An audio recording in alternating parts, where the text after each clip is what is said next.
if somebody would have come to me at age 25 and said everything always works out okay, and I need you to accept that, I would have rejected it. And the question was, does everything always work out okay? From my coach. And my answer was no. Some things work out great. Some things work out okay, and some things are a proverbial shit show, right? I fought against it so much at age 58 to where my coach literally made me go through my life and write down pages of things that I was walking around believing didn't work out okay. He even said at one point, he goes, Joe, we've just gone through your life. I've given you 57 years of proof that everything always works out okay. And I remember that comment by him. And even the most challenging ones, people dying, people getting sick, people committing suicide, they're still dead. But something came out of it. Like, it was okay after a period of time. Like, think about my dad dying. I was really worried about my mom. And my dad's still dead, but my mom kind of blossomed into a little bit more of herself. You're either going to be somebody who accepts into your life that everything always works out okay. Or you're going to be somebody who forever is looking for the exception to that rule. If I'm walking around saying, I need that to happen in order for things to be okay, man, even when I say that, so much pressure that I start to feel, even I can feel it. It's such a familiar feeling.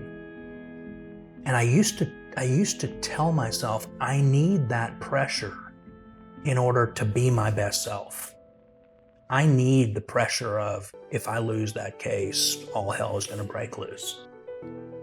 I used to tell myself, I need that, and that's what energizes me to stay up until 3:30 in the morning. Fear, anxiety are, although they hurt and they're difficult, they're my friend because they energize me to do things. What I've learned is that that's a story. That's not really true. So it's not really that I don't need something to scare me into playing life at the highest level. I'm going to play life at the highest level whether I'm scared or not scared. It's to walk through life with two pieces. One, to know that whatever happens is going to be okay. You're going to be okay. Things are going to be okay. The sun will come up. Number one.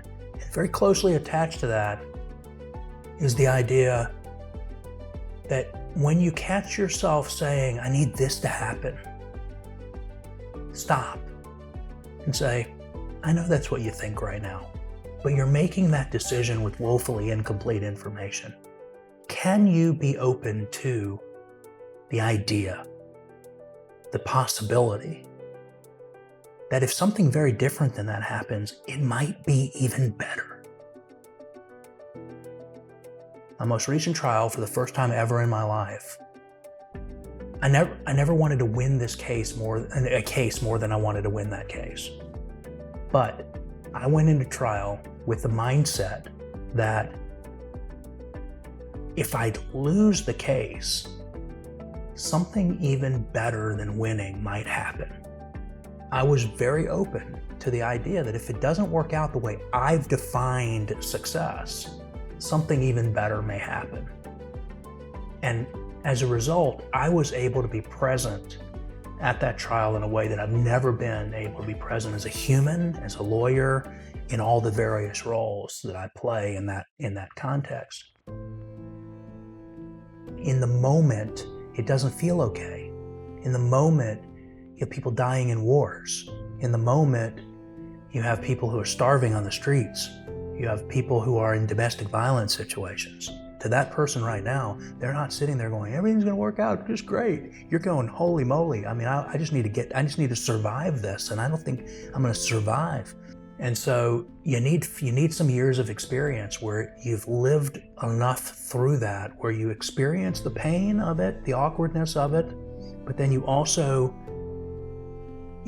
have the blessing of having been able to see that in time you didn't stay in that place where it was so painful, so awkward, and something grew out of it. I remember applying to law schools and saying, well, this is the one I need to get into because that's going to dictate my whole future and it's going to be so much better if I get into that school. That school was Harvard and I didn't get in. And so that mindset of I have failed. Well, I am really super happy with how my life turned out and I'm so glad I didn't go to Harvard now. But boy, at the time, it didn't feel like that, right? So I was not open to the idea at that time that my life might even be better if I don't get into an Ivy League school. But here's the truth. If I lose the case for a client, it's going to be okay. Something is going to step into that void. I've had cases that I've won and I've put huge amounts of money into people's pockets. Life really didn't go that great for them with huge amounts of money. I've had cases where people didn't get what we hoped that we would get. They stepped to the plate in a different way, and other people stepped to the plate in a different way. If you go and you walk through life with the belief that the world is conspiring in your favor, not conspiring against you, that's a hugely different way to live. From the time we're very, very young, our pattern is to define a successful path, to work toward that path, and then to feel it as either a fail or a success. All of that is setting you up for this idea of what winning the race is better than losing the race. Winning the race is better than coming in third. Why? It feels that way in the moment, but can you imagine a circumstance where we're coming in third actually opened up something different for you that wouldn't have opened up if you came in first, and that was really the path that was the intended path for you, and a beautiful intended path for you in life. I know it sounds weird to think about, but once it sinks in, I mean, at least for me, it's like this moment where it's changed everything for me. It's changed everything. The root of all anxiety is attachment. What it means is when I attach to an outcome, that's what it means. When I attach to the need for something to happen in order for me to feel okay, that puts a condition on me being okay. What if I can remove the condition and I say, no matter what, I'm okay. I'm just okay. I'm no more okay if I win or if I lose. I'm not a better human being. So imagine what happens to anxiety if you lose outcome orientation. What is there to be anxious about? If you don't know which outcome is even better, and you're open to the idea that whatever the outcome is, it's going to be okay and great. Because that's the next piece, by the way. You lose outcome orientation by saying, okay, so it's not a fail. Then the last piece of it is to go, not only is it not a fail, but it's going to be great. So you have something that feels negative in the moment that comes, and immediately you flip that in your mind to say, I can't wait to find out what's going to be great about this. I just missed my flight. I can't wait to figure out what's going to be awesome about this. Maybe there's a person I'm supposed to meet in the airport that I never would have met if I made the flight. You're open to what's going to be great about this. Well, isn't this hope? You're not saying, I hope it gets better. You're saying, I have a belief that it is, and that's what gives you the hope, right? It's different than saying, I hope that something's going to happen. That's not really hope. The number one motivator for the human animal is validation. We act in order to be validated. And so what if we could internally validate? Because that's really what outcome orientation is, right? If I don't need an outcome to be validated, because I'm purely internally validated, I'm the same Joe no matter what the outcome is. I'm worthy of love, I'm worthy of respect, I'm worthy of attention. I'm worthy of whatever you want to put in the blank line. I'm worthy just because I live. I don't need to earn love, which is the one that's the hardest, isn't it? It's changed the way I see other people because I believe that it's made me a lot less judgmental, first and foremost of myself. But as a result of that, of other people, I've always seen people as inherently worthy. And I'm getting emotional saying this, the only person I didn't was me. I felt like everybody else was worthy. I had to work for mine. But I think there is beauty in everybody. And then the question becomes for the rest of us is, are we going to be willing to find that and to validate that piece? Or do we feel better not doing that? What makes people beautiful is their humanity. And for some people, it's been beaten down and it's been made to be hidden away. And it doesn't make them any less beautiful. It just makes it harder for us to see their beauty. But what if we all walk through life, everybody you saw, the thoughts that came to you was they're worthy and they're beautiful. How would you act toward them? And the problem, if I don't see that worthiness, if I don't see that beauty, it's not because they don't have it. It's because I haven't found the eyes to see it yet. We have norms that we've accepted.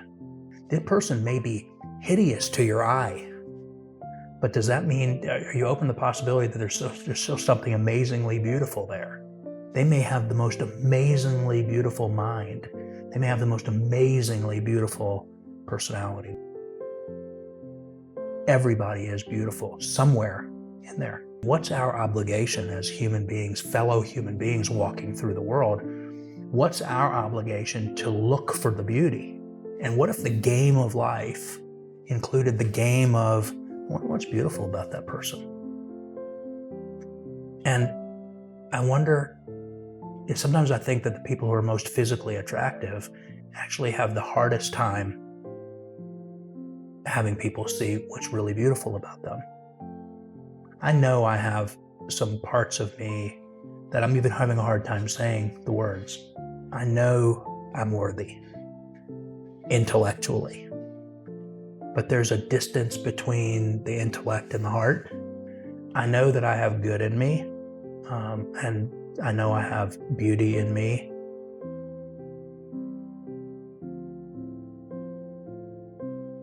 And it's definitely a journey for me to get to feel that. And I have felt it differently at different times in my life.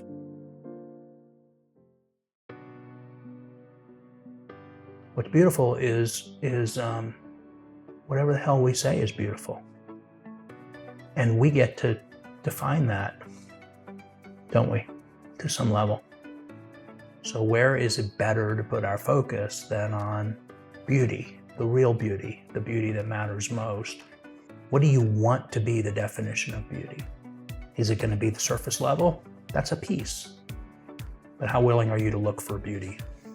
And what a way to look at life. Like I always think of comedians. That would be an awesome way to go through life as a comedian because you're looking for humor everywhere, right? And you find it in the craziest places. You hear these comedians, you go, where do they think about that? You know, and what if our life was to become, what would we call it? A comedian, but not comedy, beauty. A beautitian? We're a beautitians. We're walking through life looking for beauty. I can't think of a better way to spend life than to do that.